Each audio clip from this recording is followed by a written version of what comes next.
I cannot believe we are face to face. I haven't talked to you in so long. Demi Lovato, honest question. How are you? I'm so good. Honest answer. I'm so good. It's so good to see you. And it's been so long. I can't believe it. One of these days, Demi, we're gonna do a lunch. And here's what we're gonna talk. We're gonna go to lunch.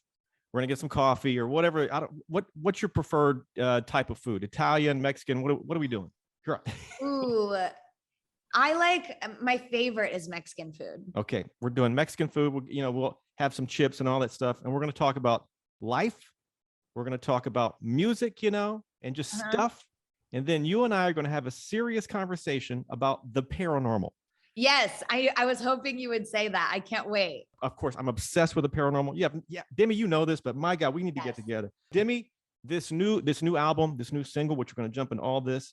It's a new rock sound, some people would say, but it's not new. You made a statement that this is not. You're going back to your roots, so to speak, right? Yeah. Walk me through that. Give me why go back to this sound? What drew you to it? What drew me to this? I'm repeating this story over and over, so I hope it doesn't get old to anybody. But I listened to my friends are in a band called Dead Sarah, and I listened to their album they released last year, became obsessed with it, saw them on tour, and was just like, oh my God, I miss performing. They're a rock band. And I was like, I miss performing music like that. And so I basically, when I went into the studio, they were a big inspiration to me. And now they're going on tour with me. Couldn't be more excited. And there's just a lot of exciting things coming up. But yeah, the sound was like, when I took a look back at my performing history and the tours that I've done, the ones that I've had the most fun on are when I'm performing music that's most authentic to where I'm at musically. And I'm just going back to what I started out doing. Is there something about, just grabbing the mic and just kind of just, not to say you're screaming, but just screaming, something about just going wild? Is there, it's got to be a little bit more of a, I don't know, just a different feeling, right? It's definitely a different feeling. It's also like, you're not having to worry about little dance moves. You're not having to worry about like looking too sexy or like, obviously you want to look sexy, but like, you're not worried about like trying too hard. It just like comes out, and whatever comes out is what comes out, and that's rock and roll. Fair enough, man. And what's the story about you guys? You went to the record label one day to have a meeting about this new project, and everybody was, I don't know if they planned it like this, but everybody was wearing black. So you guys took a pic and it was labeled something to the effect of funeral for your pop music. Okay, so here's what happened. My label came over to my studio and over at my house, and I was playing them the new music, and we just all happened to be wearing black. And so I snapped a picture. Well, someone snapped a picture of all of us, and I captioned it on my Instagram, "A funeral for my pop music." And it went like viral. Everyone was like, did you really have a funeral for your pop music? And I'm like, no, it was just like, we were wearing all black and it was kind of funny, but it definitely was like a turning point, with my label and management of saying like, wow, this is the direction that we're going. And that older music is just not me anymore. And that's totally fine. And I'm excited for the future. Love it. And by the way, for people that, we live in LA, and it's 1,000 degrees. I get it. And people always say, never wear black when it's hot, which I completely disagree. You're going to be hot either way, but at least in black, they don't see you sweat. Yes. I mean, I think I'm the only one that's figured this out, maybe me and you. All right. Hey, Demi, this album, let's talk about the album first. Holy F. I can't say that because I'd get wholly fired, but I can say it for you. Can I say it? Give it to me. Yeah. My album is called Holy Boom. Talk about this album. Give me something on this album, Demi. Woo, so this album, there's so much to it. There's so many songs where, when I started out making the album, I was really angry and I had a lot to write about. And so I wrote songs like Freak and Eat Me and Help Me. And then I started transitioning. Once I got like my anger out, I started feeling a little sad. I wrote some sad songs, but then towards the end of the album, I started writing like lighter feeling, like hopeful, happier songs, love songs even, that and I don't write love songs. Like that's not something that I am good at, that I or have felt like I'm good at. And these ones I'm really proud of. But yeah, basically like my album, there's the dichotomies of good and bad, good versus evil. And there's like some religious undertones to it. A lot of it is me feeling sexually empowered.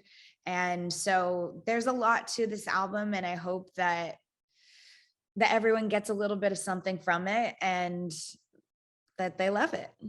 And I assume it's got to be, after all you went through, for example, the first track you released before Substance, Skin in My Teeth, after going through what you went through, therapeutic in a big way, I would think, to put it all out like that, right? Yes, absolutely. It's so therapeutic and cathartic to release my emotions. I mean, Skin in My Teeth was like, I was still really angry when I wrote that song. And it was just kind of like a clap back to all the headlines that it's, been having an opinion about my journey. And I wanted to make an anthem for people that struggle from addiction. And so I feel like I was able to do that with Skin in My Teeth. With Substance, my newest single, it's a lot like, it's a happier feeling song. It's a great summer song.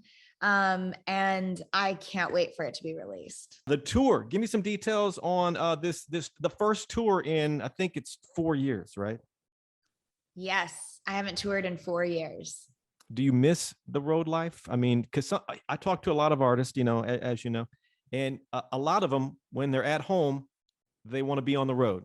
And then when you get on the road, you want to be back home. That's the thing. That's the thing about this industry is it's so funny. You kind of are always, if you're not focusing on the present moment, you're always thinking about what's next. So when you're in the studio, you're like, wow, I can't wait to perform these songs. You get on the road and you're like, wow, I can't wait to go back into the studio and make more music that I haven't been performing. So it's just always like this constant of like, what's next? But I found that if you're always, this was a saying that I always used to say, like, I used to always chase the next party. Like I would always be out all night because I'd be like, okay, where are we going next? Where are we going next? And it's like, if you're not focusing on the party you're in right now, you're not going to enjoy it. And so I just am trying to live in the present and enjoy where I am. And I'm, as much as I'm anxious and nervous to go on the road for the first time in 4 years, and I'm also very excited, I have to keep focusing on today, which is all I can do is rehearse, get my exercise up, and that's that. And tour starts roughly, or do you have the dates off the top of your head? My tour starts on August 30th. Demi, you know this about me. I'm obsessed with the paranormal. I've got a podcast called Paranormal-ish, all about ghost UFOs. I've turned into like the Ghostbusters. People call me, and probably the same thing with you because of your obsession. And of course, your platform, a lot of people gravitate to you to tell you these encounters. I've heard some crazy stuff. You've had some crazy experiences. Give me one that you wouldn't mind sharing, whether it be UFO or ghost. I need to know.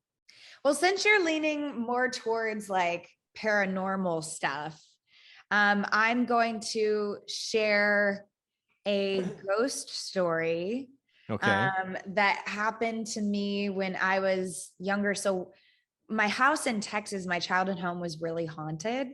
And when I was about 8 years old, I opened my closet and I saw a little girl dressed in like pioneer clothing, just standing in my closet. And I slammed the door. I ran to my sister's room and I said, Dallas, like, I think there's a ghost in my room. And she was like, go to bed. And I didn't tell my mom because I thought, okay, I don't want anyone to think that I've lost it. So 2 days later, my mom is driving us home from school and she's like, hey, have you guys been running around at night? And I said, no, why? And she said, because I'm hearing running, like footsteps running around upstairs. And when I go to check on you, you guys are passed out asleep. And I was like, well, that's really funny you say that because I saw a little girl in my closet. And she said, that's really funny you say that because when you were 3-4 years old, you used to talk to yourself. I thought you were talking to yourself, but when I asked you who you were talking to, you said it was the little girl that lives in your closet. So I don't know. But there was some weird stuff going on in Texas. Did you happen to do some research on the house? Was there a backstory, any kind of history? There was actually, my neighbors were doing an investigation on their house, and the people doing the investigation was like, who's the little girl that lives in the house across the street? And they said, oh, they live in California now. There's no little girl there. And they said there was a little girl in the window. What the heck? So they ended up leaving that house and going into my house, my childhood home, to investigate that. And there was all this weird stuff that happened. Like they went out by the pool and the music started blaring, and it's on a sound system that we can't even get to work when we want it to. Like just stuff like that. That was really, really weird. Okay. Final question on this. Back to you open the closet and there's this little girl. Really dig into what she looked like for a brief moment. It was so fast, but it looked like she had a bonnet on. It was like black and white. There was no color. And just like a dress. But honestly, like I opened it up and it happened so fast that I just shut it and didn't spend time to make friends with it. But your heart jumped down in your chest when you see Yes. something And when I like ran that. to my sister's room, she was like, you're white as a ghost. And I was like, because there is one.